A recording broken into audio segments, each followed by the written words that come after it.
काय केलंय मम्मा? नमस्कार भावांनो बहिणींनो, आपल्या घरच्या दुधाचं हे केलं, मिठाई केली. घरच्या दुधाचं म्हणजे तुम्ही म्हणता म्हशीच्या दुधाचं, गाईच्या दुधाचं, म्हशीच्या दुधाचं नसून गाईच्या दुधाचं नसून ही मिठाई आपल्या दारामध्ये एक शिळी आणि तिचं करडू इकलंय आणि तिचं दूध निघतंय, त्याचं पनीर होतंय आणि पुन्हा मिठाई होती.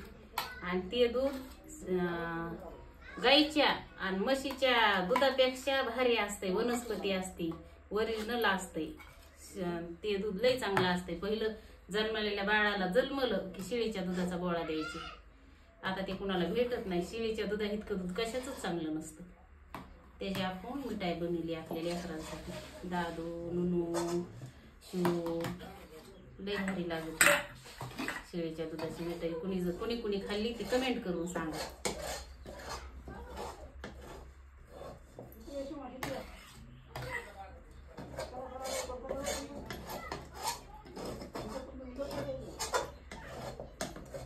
आता पनीरची भाजी पण करायची. पनीर करून फ्रीज मध्ये ठेवलेले.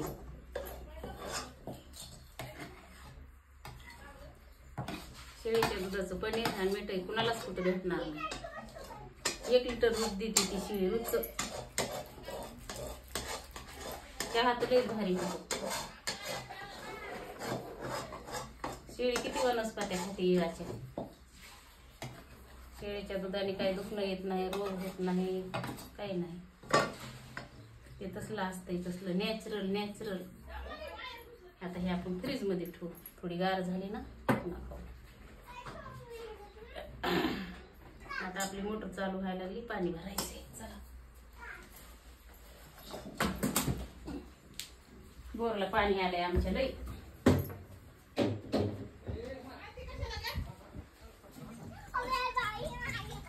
आलं का पाणी? आलं.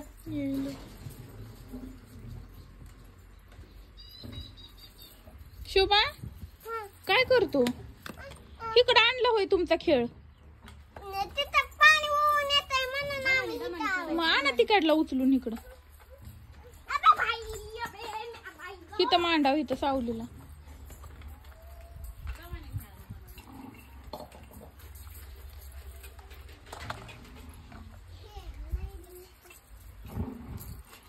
अगं सोड. एक न्याला म्हणलं तर हातात धरले, पासून लगेच पाडलं खाली.